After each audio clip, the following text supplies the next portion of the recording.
All right. Appreciate you guys being here. After watching the tape a little bit, there's some things that are kind of exciting. When you get in games like that, we got so many kids dressed, the new red shirt rule. And I'll be honest with you, sometimes I'm looking up and down the sideline, finding guys to put in the game. And you got a guy like Quay Drake, who's eager to go. He hasn't practiced a snap of defense since fall camp. And he goes in the game, and he's flying around, attacking the ball. We threw him in on kickoff. He don't know what he's doing, but he's playing 100 miles an hour. It's kind of fun to watch some of these young guys, get a chance to play and go in the game. We got some guys on the offensive line. You got Terrell Paxton, who's a freshman, who went in and really probably did some of the better things he's done all year in the game. He's a guy we're going to do everything we can to redshirt, injury willing. We got a couple guys that don't play that are, Chris Dye and Zion Katina are both doing great things in practice and growing. I'm not sure if we didn't throw Zion in there at left tackle, in 2 or 3 weeks he might be the starting tackle.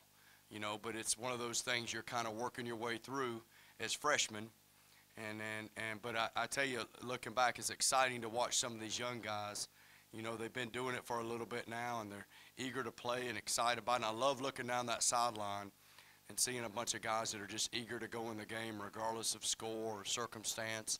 That are excited about playing the game, and then you're seeing some young guys develop and practice. Obviously, we're going to round two of our conference play.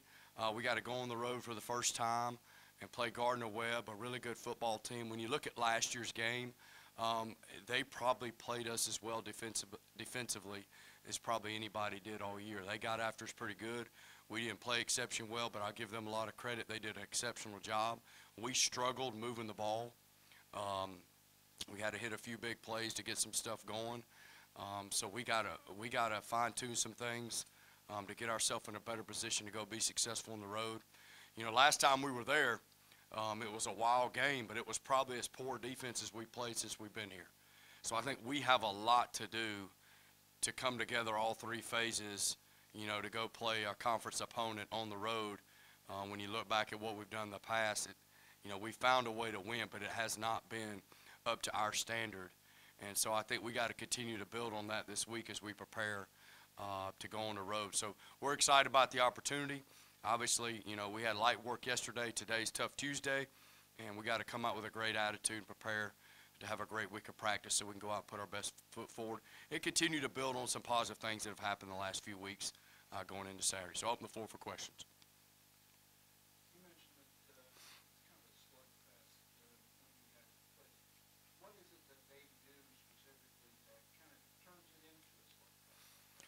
Well, last year they played better than we did. Defensively, their defense played better than our offense. There's no two ways about it. They were very motivated. They did a nice job. We didn't execute very well, but I give them credit. They just played better than us. I don't think it was. Their scheme is no different than what our defense plays. So they just played better than us. They attacked things better than us, executed better. We had about 14 penalties.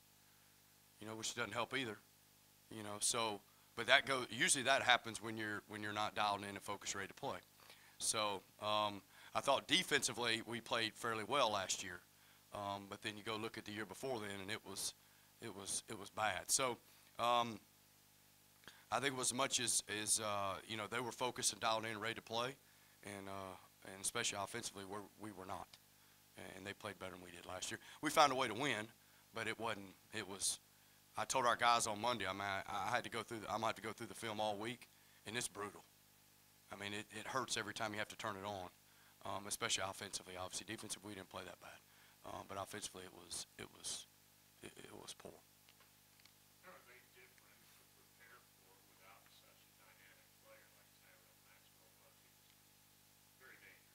Yeah, no doubt. I think every year he was here, you had to know where he was every snap. He was a really, really good player. So they got a couple young quarterbacks right now that are trying to find their way a little bit, as redshirt kids will do.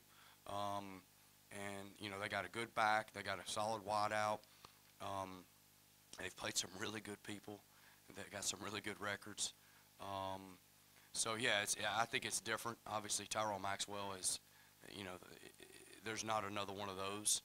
especially with the experience he had in many games he played. These kids are young; they're going to be good players, um, and so it's you're preparing for their scheme and what they do, um, and really it goes back to Brian as much about us getting dialed into what we need to do to be successful. As I talk about every week, that's really the bottom line. Um, but he's an awful good player, but they got some good young players coming along.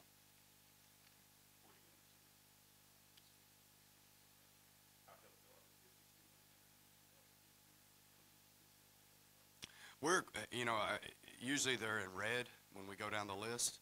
We're about to get out of the red. We're getting closer to getting most everybody back. We'll still be short some guys this week, but we're getting closer. It's better than it's been.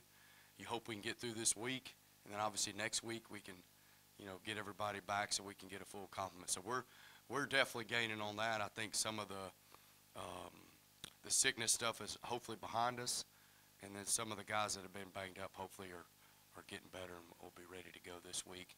And then obviously with a little bit of extra time to rest, going in that home stretch, we'll be as healthy as we can be. That's the hope. We're making progress on it, though.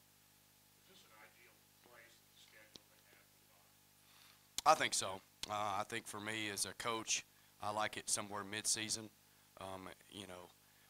When you have the goals and aspirations we do, you're looking at 14, 15. You're looking at a really long year.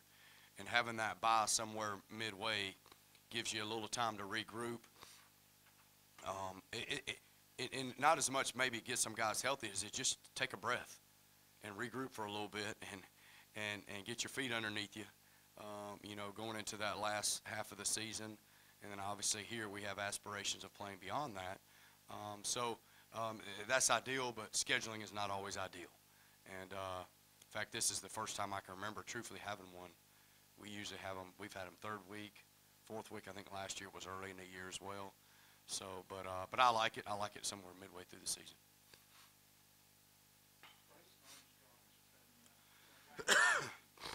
jumped off the page and led the conference in sacks, all kinds of eye-popping numbers. This year looks like he's just as active. He's always around the ball, but it seems like he's dropping back into coverage a lot more maybe he did last year. I guess it's twofold. What are the defenses doing to better take or the opponent's game plan doing better to neutralize him? And on the same aspect, has his role changed? Or are you asking him to do different things than he did last year? Well, I think it's all based on game plan, John. And I think it's just based on what we're having to do to give ourselves a chance to win the game. I don't know that anybody's necessarily game planning him because I think we have enough good guys on defense that if you put too much attention somewhere, there's going to be another guy that's going to show up. He's been around the ball. He's probably missed more tackles this year than he did a year ago. For him, that's very uncharacteristic. He's still making a ton of plays. He's still around the ball a ton. Last year was, it was off the charts now, the production. And I'm not minimizing it, but it was off the charts, and most people would take half of that and take it to the bank and be pretty excited. But he's playing well. He's playing well. I don't think anything's really different. We try to find ways to get him off the edge just like we've done before. At times he'll drop in coverage, just depending on what we're doing and game planning and what we need to do to win the game. So nothing majorly different. Sometimes things just kind of, they happen or fall into place. And he's still got an unusual knack for being around the ball. He does, and that's just, I like to say myself or Coach Newberry or one of us, coached that into him. But at the end of the day, that's a God-given talent that's pretty impressive. He does have that ability to have a knack for being around the ball.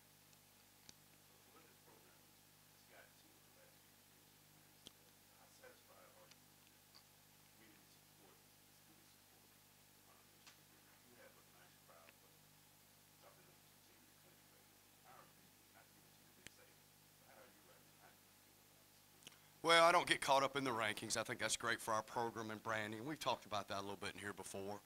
But internally, we don't get caught up in that. I think we always would love to have this place packed.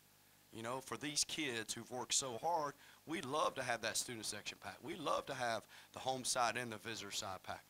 We love this community. We love our fan base. We love our students. And these guys are working awfully hard. You know, the more people we can get to the game and engage, the better it is for everybody. It creates a unique atmosphere for FCS football that's not everywhere in the country. So, you know, I don't know that I'm ever satisfied with anything, if you want to know the truth. Y'all have heard me in here enough. I always want it to be better. I always want us to play better. I want things to be better. I think that's just the way you got to be in life. If as soon as you're satisfied, you might as well mail it in. You're done.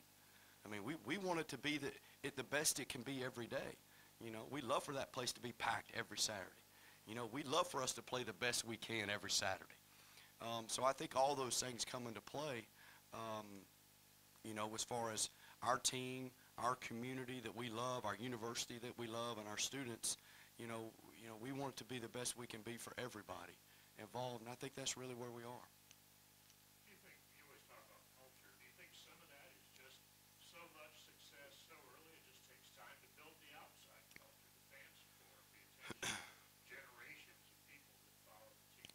Well, I think so. I think we're creating you're creating a fan base here, and you're starting from scratch like a lot of things we've done, and it takes time. I mean, you go back and look at Georgia Southern start of football. I mean, it takes time to get to a certain point, you know, and what we want to do is in a positive way continue to work at being the best we can be at everything we do. And, you know, things don't happen overnight.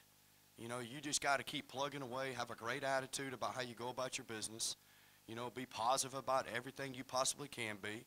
And hopefully, you know, things will work out the way you want them to. That's really all you can do. And it's just like I tell our kids. I mean, you know, we have a job to do and things we need to get done, and we can't let circumstances affect that. We just have to go about our business. We want to engage everybody here, you know, to get to know what we're trying to do as a program and our kids, you know, individually. We got great kids, man. I'm telling you now, our kids are awesome. They're great kids, and you know, we're going to continue to do this thing the right way, and hopefully in time, one day maybe we can say, hey, we got this thing licked. I don't know that I will, because that's just not my personality.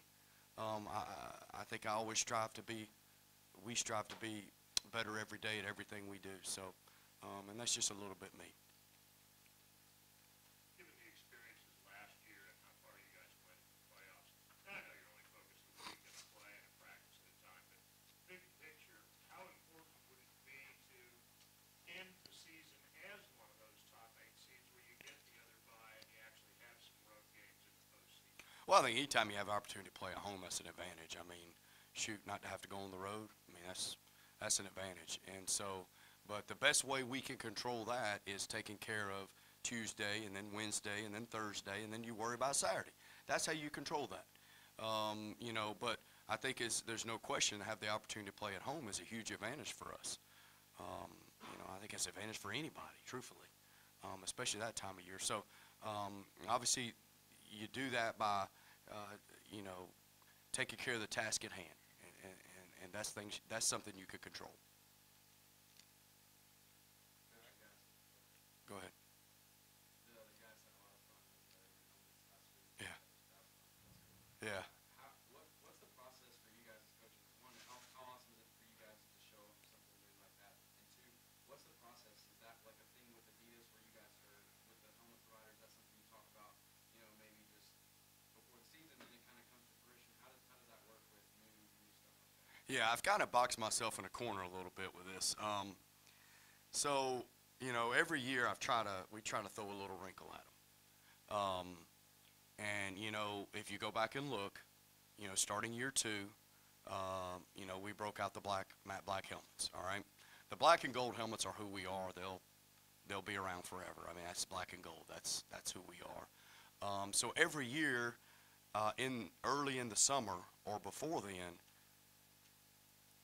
we plan something out usually, okay? And obviously last year, if you remember, we had the new gray uniforms with the wings on the helmet. And I'm going to be honest with you, since you asked the question, I strategically try to put it in certain places for reasons I'm not going to elaborate on.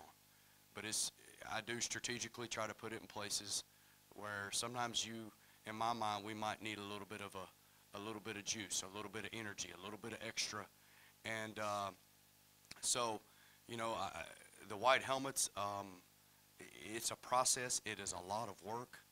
I have to give our equipment staff a lot of credit. They were supposed to have been in a lot earlier than they were. They showed up Thursday morning, and all the face masks and everything were put on Thursday morning before we announced it. Normally, I don't do that on Thursday. I normally do that on Monday simply because I'm one of those that wants to eliminate all talk and distraction and all that, but it actually worked out really good. So there's a lot of planning into it that goes into it. There's a lot of thought that goes into it. Every little piece of it, every little paint job, every little there's a lot of thought that goes into what we do. We're also continue to brand our program, and we want to make sure we do that the right way as well. I mean, that KS is very important. We're black and gold, what we do. That's kind of when I say I bought myself in a corner, is because now it's kind of like there's an expectation. But that's kind of how that unfolded. We planned this a while back, and for this point in time, and we did it. The kids were obviously very excited. Great video, the guys put out. So they were excited about it. I hope it gave them a little energy. We're gonna wear them again this week. So we'll wear all white this week. So that'll be something new as well. We're going on the road and wear all white. So yeah, it's something we try to throw a little wrinkle every year. I'll be honest with you, it helps recruiting. It helps branding. I think it's important. I kind of characterize myself sometimes, I'm a little bit of an old school coach, but I'm trying to bridge the gap to the millennials. If that makes sense. And so there's different ways you can do that. And, all guys love gear, and new gear and stuff like that. And so that's something we've tried to do here. And we've been fortunate to be able to do that. And I think it's really helped us. I think it's helped us in recruiting. I think it's helped our branding of who we are. I mean, very seldom will you find us wear the same uniform twice in a year. We've never worn a black jersey and white pants since we've been here. Never, regardless of helmet. We've never worn a black jersey and white pants since we've been here. So we got great colors, great combinations. So just something we've tried to do every year. Along those lines, when you say that it helps with recruiting, now you're up to 48 different potential combinations. Do you hear from recruits that, are you guys coming to Oregon or FCS? I don't know if we're going to get the I don't know that I hear it per se, but I know it's out there. And I do my very best. Listen, I got a 10th grader boy at home and a 9th grade boy at home. So I usually get a pretty good idea of what, I don't have to go far to figure out what they think is cool. Sometimes I'll ask them, hey, what do you think about this? Because I'm the old man. I don't know anything. Nothing's cool to me, sometimes I'll bounce it off of my kids at home because I can't really do it to anybody else because I'm one of those guys, I like to keep things under wraps. I want it to be something that's a surprise. I don't know, after this press conference might not be so much anymore, but so I'll bounce it off, I'll bounce it off my kids sometimes at home and just say, hey, what do you think about this? Because I go take pictures back in the summer and I'll kind of look at stuff and play with it and we'll talk about it and see what we think is the best thing to do. So, but yeah, so I mean, I think recruits, there's no question. Kids love this stuff. I think there's a limit on it. I really do. And I think you gotta balance that. And I think as long as we stay within who we are, that's the most important thing, from a branding standpoint. As a young program, continue to brand everything we do the right way. As long as we do that, I think we'll be fine. I don't know what their favorite combinations. I have to pull them up, but like when I change something or I have a question, if I like two choices, I'll bounce it off of them. So what do you like? You like the gold jersey or you like the black jersey with this look? And sometimes I get the conflicting answers, which is usually my two kids. That's the way it goes. But yeah, so I don't know. I'd have to ask them what their favorite is. There's a lot of choices. That's all right.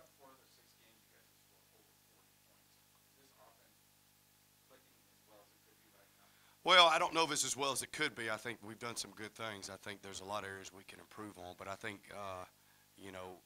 at times we are moving the ball effectively, converting third downs. And usually if we'll execute what we do and everybody's dialed in and we take care of the ball and we can convert some third downs, we feel confident we can move the ball. I think we've done some good things. I think we've not come close to what we can do yet, and I think that's the task at hand a little bit as we go out and continue to get better in practice. I know the guys probably looked at the rankings, but is that just something you try to put out there and say, we'll deal with that when it gets there, but also remember that, as you said, just couldn't put yourself in a good spot there? Yeah, I don't talk about it at all. It's a non-issue for me. I know the kids know about it. I know they tweet about it. I'm not that naive, but it's not something I talk about. I'm gonna talk about what kind of practice we're gonna have today, the things that we didn't do well in the game, which there was a myriad of them, and the things that we got to get better at. And again, I talked a lot about in the last press conference about us playing to our standards and us working towards being an elite football program. And that's really where we're at right now, what we're trying to accomplish. And that's taking care of us first, and going out and doing things the way we need to be the best we can be at what we're doing.